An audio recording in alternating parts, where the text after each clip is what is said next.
दुरूद पढ़ लिया। अल्लाहुम्मा सल्ली अला सय्यदिना व मौलाना मुहम्मदिन व बारिक वसल्लम सल्लु अलैहि सलातु व सलामुन अलैका या रसूलल्लाह सल्लल्लाहु तआला अलैहि वसल्लम। व सलामुन अलैका या रसूलल्लाह सल्लल्लाहु तआला अलैहि वसल्लम।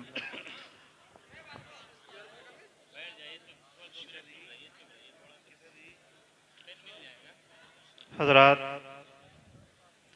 इशा के बाद से आप हज़रात तशरीफ़ फरमा है और इस जलसे को समाअत कर रहे हैं। अभी आप हज़रात ने मुफ्ती हम्माद रज़ा साहब से बहुत ही अच्छी इस्लाही तकरीर समाअत की। मौजूदा वक्त में जो हमारे अंदर कमियां हैं या जो कमियां हमारे माशरे में बहुत तेज़ी से फैल रही हैं, उन कमियों पे मुफ्ती साहब ने रोशनी डाली। जलसे का मकसद उसी वक्त पूरा होगा जब इन उलमा की बातों पे हम अमल करेंगे, बेशक है ना। और अगर इन्होंने जो बातें बताई उन सुना, इधर से सुना और इधर से निकाल दिया, तो आपका यहाँ पे आना बेमकसद और हम लोगों का भी यहाँ पे आना बेकार। अगर इतना बड़ा मजमा है, इतने मजमे में जो मुफ्ती साहब ने या इनसे पहले जो तकरीरें हुई, जिन लोगों ने जो बातें बताई, 2-3 लोगों ने ही पूरी तौर से उस पर अमल कर लिया कि मुफ्ती हम्माद साहब ने ये बात बताई थी कि अगर तुम चादर चढ़ाने जा रहे हो 2000 रुपए की, तो वो 2000 रुपए तुम किसी गरीब की इमदाद कर दो। बेशक सुभान अल्लाह। वो किसी गरीब लड़की की शादी में दे दो, किसी गरीब बच्चे की पढ़ाई में दे दो, किसी बेवा औरत के कपड़े बनवा दो।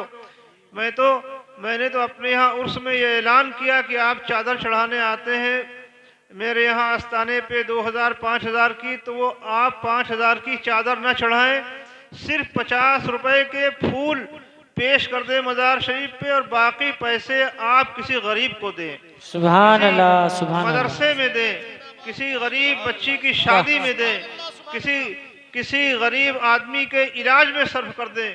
तो ऐसी चीज़ों में पैसों को खर्च करें। यहाँ तक कि उस दिन मैंने मुफ्ती साहब के सामने ये बात कही थी, मेरे पास फ़ोन आया कि हज़रत मैं आ रहा हूँ, मेरे पास आए होंगे, अल्लाह ने उनको औलाद अता की, कि मेरे बेटा हुआ, मैं आ रहा हूँ, वहाँ डेगे करूँगा। कितनी डेगे करोगे? जो भी 2-4-5 डेगे बताई, और 2 गाड़ी आएंगी। बहराइच की तरफ के लोग थे। मैंने उनसे कहा तुम मेरे यहाँ मत आओ, तुम 25-30 हज़ार रुपये खर्च करोगे, तुम अपने घर पे अच्छा खाना बनवाओ, तुम्हारे करीब में जो मदरसा है वहाँ के बच्चों को बुलाओ, और जो मस्जिद के इमाम साहब हैं उनको बुलाओ, उनसे तुम बुजुर्गों की नज़र कराओ और उन मदरसे के बच्चों को अच्छा खाना खिलाओ। जो तुम्हारे पड़ोस में गरीब लोग हैं उनको तुम वो खिलाओ, और उसी पैसे में से कुछ नज़र अपने मस्जिद के इमाम साहब को पेश कर दो, तुम्हारा यहाँ पे आना कबूल हो जाएगा। सुभान अल्लाह, सुभान अल्लाह, या रसूल अल्लाह, जिंदाबाद, सुभान अल्लाह। तो पैसा मुफ्ती साहब ने बहुत अच्छी बातें बताई। मैं तो मुकर्रिर हूँ नहीं, उस अंदाज में आपको बता नहीं सकता हूँ, समझा नहीं सकता हूँ। सिर्फ इतना कहूँगा, अल्लाह ने अगर आपको दौलत दी है या आप कहीं पे दौलत नहीं दी है, आप 100-200-500 रुपये कहीं खर्च करना चाहते हैं, तो उसका मसरफ अच्छा होना चाहिए। बेशक पैसा अच्छी जगह खर्च हो, ताकि वो पैसे को खर्च करने से आपको सवाब मिले और दूसरों को फ़ायदा मिले। बेशक। और ऐसी जगह पैसा मत खर्च कीजिए कि वो पैसा भी बेकार जाए और आपको बजाय सवाब के आपके नामे अमाल में गुनाह लिखा जाए। तो बहुत अच्छी बातें बताई, इन सब बातों पे अमल कीजिए। और जहाँ भी जाना होता है, मुफ्ती मौलाना असनाद साहब ने दावत दी, इनकी दावत पे हाजिर हुआ।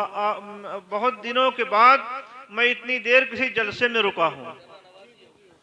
नहीं, ज़रा नवाजी नहीं है, ज़रा नवाजी कोई बात नहीं है, क्योंकि बहुत सी बातें होती, कुछ बातें ऐसी होती हैं जो मैं रुकूं, मैं उन बातों को कह नहीं सकता हूं कि मैं किस लिए नहीं रुक रहा हूं। मैं उसका इजहार नहीं कर सकता हूँ। लेकिन जिसके बुलाने में जितनी अकीदत होती है, जितनी मोहब्बत होती है, उसी लिहाज से वहाँ पे रुका जाता है और वहाँ के लोगों से मुलाकात की जाती है।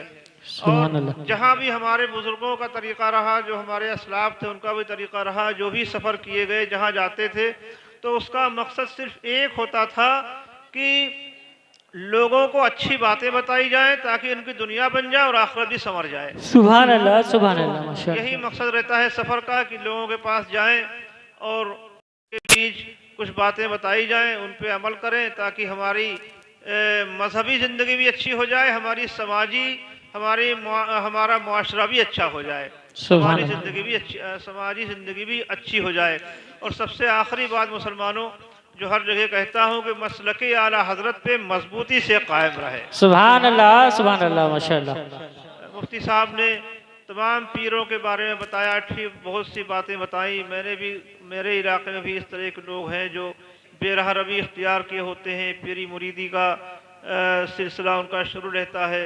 उनके पास लोग आते हैं, तरह तरह के अकीदे लेकर के आते हैं। कहीं कोई किसी सहाबी की शान में गुस्ताखी कर रहा, कहीं कोई किसी की बात कर रहा, कोई बहरहाल जो हमारे बुज़ुर्गों का अकीदा था, इससे पहले भी मैं यहाँ पे बयान कर चुका हूँ, मुफ्ती साहब ने भी बयान किया, जो शुरू से किताबों में चला आ रहा है कि अफज़लुल बशर बादल अंबिया बित्तहक़ीक़ सैयदना अबी बकर सिद्दीक़ रज़ियल्लाहु तआला अन्हु। सुभान अल्लाह, सुभान अल्लाह। अफज़लुल बशर बादल अंबिया बित्तहक़ीक़ कह दिया गया तो इस जुमले ने सारी फजीलतें अपने अंदर समेट ली। अल्लाह के रसूल के बाद सबसे अफजल अगर कोई है सैयदना सिद्दीक़ अकबर रज़ियल्लाहु तआला अन्हु है। उसके बाद सैयदना फारूक आज़म, सैयदना उस्मान गनी मौलाए कायनात रज़ियल्लाहु तआला अन्हुम।